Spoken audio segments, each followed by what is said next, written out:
Welcome to the first Generation Gap book review. I'm Christy, the mom. And I'm Lena, the daughter. We are about 28 years apart in age and definitely from different generations. But we both love to read, and we often read the same books. Sometimes we're in agreement about what we think about those books, but at least as often we're not. It's a lot of fun to discuss what we liked or didn't like about a book after we've both read it. Our first review will be for the book titled Book Scavenger, written by Jennifer Chambliss Bertman. I read this book at the end of last year, based on Lena's adamant recommendations. And how long ago did you read it, Lena? Oh, it was probably earlier last year. I'm not for sure, but Really? I thought it was longer ago than that. I mean, maybe it was. I thought it was a while ago. Well, I was doing Goodreads. Okay, so this So was... I think it was some earlier on in 2024. Okay, because you kind of can mark some of when you read books by... you just started tracking them on Goodreads last year? Like the end of December of 2023. Okay. So it wasn't as long ago as I felt. I don't know why. Maybe because you've read so many books of this type in the past. Yeah. And told me about them and stuff that I thought this was longer ago. Well, I'll give my kind of brief synopsis that I've come up with for this book, and then we'll talk about what we thought of it. So this book is about a 12-year-old named Emily who is a book scavenger. That means that she takes part in a game where books are hidden to be found by other scavengers. The only good thing about her family moving yet again is that they're going to San Francisco, which is where the founder of the Book Scavengers game, whose name is Garrison Griswold, lives.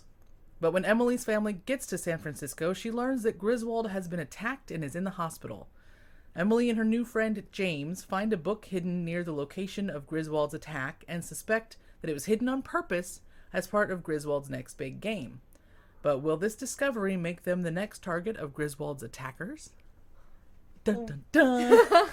You were thinking it, weren't you? Yeah, I was. So, to start with, what did this book, what drew you to this book? Well, I think it was at a thrift store, and Dad bought it because he thought I might like it, or you might like it. I'm not completely sure. It just sort of looked and sounded like the kind of thing. Yeah, I mean, it's very similar to books that, we've read in the past, like Mr. Lemoncello's Library, so. Which it is. Yeah. It definitely has some similarities to that. I mean, I always forget his name. Garrison Griswold. Right off the bat, I'm like, oh, this is basically just Lemoncello. Except it takes a turn after that. It does. Yeah. But kind of eccentric, Mm-hmm. wealthy, likes to start up games for people to play. Yeah. The only downside is, he tends to only do most of these games right there in San Francisco, and I mean, most of us don't live in San Francisco. On the other hand, Limoncello, I suppose, kind of favored Ohio, didn't he? That town in Ohio that he was from. True. I don't remember the town name. Anyway. Back to Book Scavengers. So, first, did you like the book? Yeah, I did. I mean, Maybe you wouldn't have recommended it. I recommended it, a lot, so yeah. Like, what kinds of things did you like about it? I liked the relationship between Emily and her brother. Matthew, yeah. What's their age gap? I think it's no more. I don't know if they ever really said, but I'm pretty sure it's no more than 3 or 4 years or so. Yeah. But that's one of the things that stuck out to me about the book is the relationship between Emily and Matthew reminded me a lot of actually you and your brother. Yeah.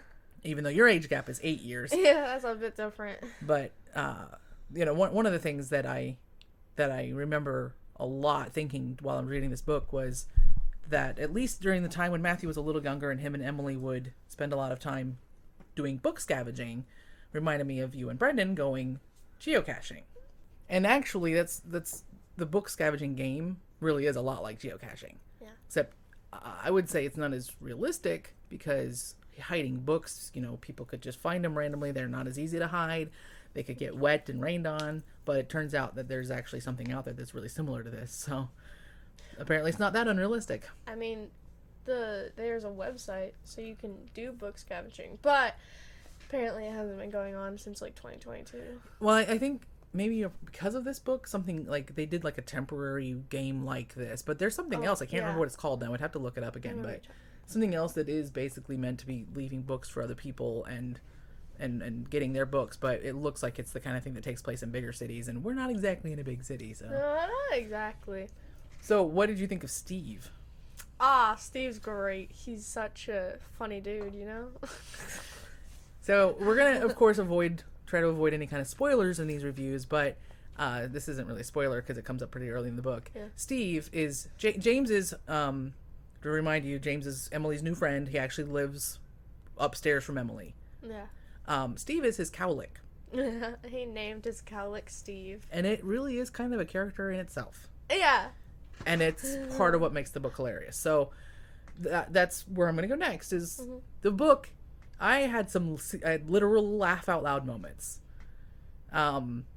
Steve is pretty funny. Like the whole thing about Steve himself isn't exactly He's not, Steve itself. He's just joking around, you know? He kind of does a lot of dancing. But there are the attackers, the men who actually attack Garrison Griswold at the beginning of the book.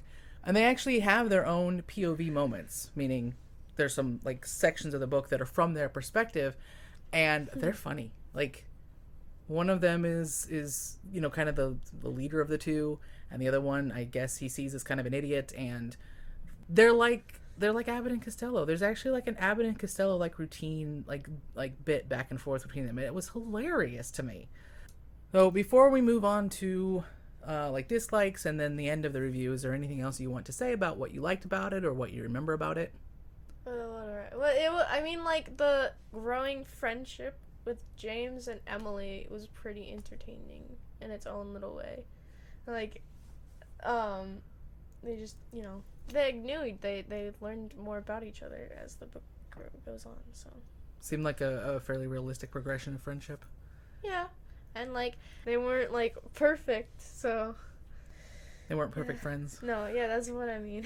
I mean, Emily kind of had to learn something about friendship, but what it kind of touched on the synopsis, the family, Emily and Matthew's family, moves around, like, constantly. Like, every year at least, if not less than a year, they'll be at a place before they move on, because the parents are trying to hit some ridiculous goal of living in all 50 states... Because they're writing a book about it. They started a book, they started writing a blog about it because they realized they'd already lived in a lot of them. And anyway, but of course you can imagine how difficult that would be on kids. Yeah.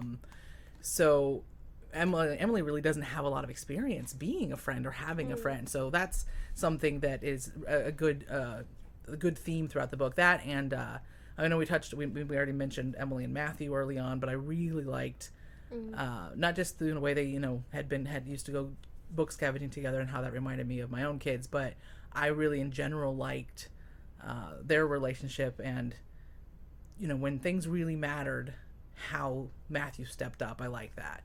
So do you have any things you really didn't care for about the book?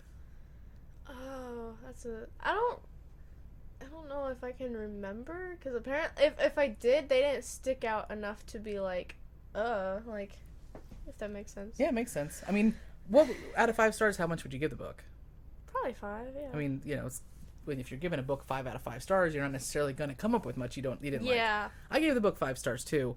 I would say the only thing I would say in the negative, and it's not even something I didn't like, there's an element or two in it that is a little unrealistic. But to be honest with you, I enjoyed the book so much, and I enjoyed the journey, that I didn't care. Plus, it's written for I don't know, 10 to 14 or so. 12. Like 12 and year olds. Not that I'm saying that, you don't need to care how realistic you make a book for that age, but it's just a fun book with lots of puzzles and... Definitely. Not that we really solve a lot of... Well, you were solving the puzzles. I was going along with the cipher to some of the puzzles and, like... So trying to solve them before they gave the answers. Emily and James make up their own cipher, and they give it to us, so we know what the cipher is. And then they write notes to each other in this code. And pretty much when they do that, they immediately give you the answer. I didn't feel the need to solve it myself, but Lena said she would cover up the answer and try to and solve it for herself. Apparently, I just don't want to take that much time when I'm reading a book. Sometimes I would do it. Sometimes I wouldn't if I was like if I was just trying to read for a bit. But you know, it's just kind of like entertaining in your own little way. Well, yeah. I mean, I've read other books where there's kind of puzzles and ciphers and stuff where they don't give you the answer, and of course they might give you the answer, but not immediately. Yeah. And of course I'm compelled to try to solve it along with the characters in the book, but since it was all the same cipher every time, I wasn't too concerned about it personally. But okay, so I think it's pretty safe to say you recommend this book for people, but what kind of people do you think would like it? I mean, like, people, like you were saying 10 to 14 for, like, just people, like, kids in general. But, like, also, like, I mean, adults can like it if they, like you liked it.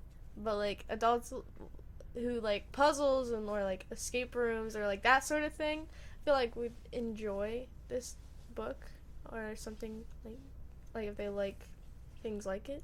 Yeah, I mean, fans of Mr. Limoncello's library series, I mean, even sort of Willy Wonka, that kind of a eccentric person creating things for fun or whatever.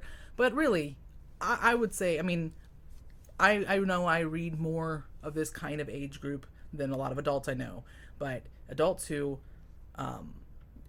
don't mind reading something that's meant for kids, who like adventure, who like fun rides or whatever you want to call it, definitely a very fun book, and it's at the beginning of a series. I think I don't know if it's going to continue after 3 or if the third one was written recently or long ago. I haven't looked into that, but Lane has already read the second one. I have not, but it is on my list. I will be reading that soonish, and then maybe I'll read the third one before she does, because she hasn't done it. But at this point, yeah, we definitely both give it 5 stars and highly recommend it to anybody that thinks it might sound fun. Join us next time when we're going to actually be reviewing 2 books, because something else that we're going to do with these book reviews is review a book that I've read and Lena hasn't, but I've recommended to her, so she'll read it eventually. And a book that Lena's read that I haven't, that she's recommended to me, that I'll be reading at some point.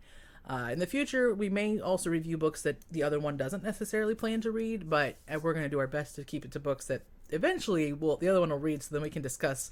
We can kind of go back and revisit the other one's review and stuff. So next time, Lena is going to review The Inheritance Games by Jennifer Lynn Barnes. And I will review The Seat Beside Me by Nancy Mosier. Until next time, I'm Christy. And I'm Lena. And this is Generation Gap Book Reviews.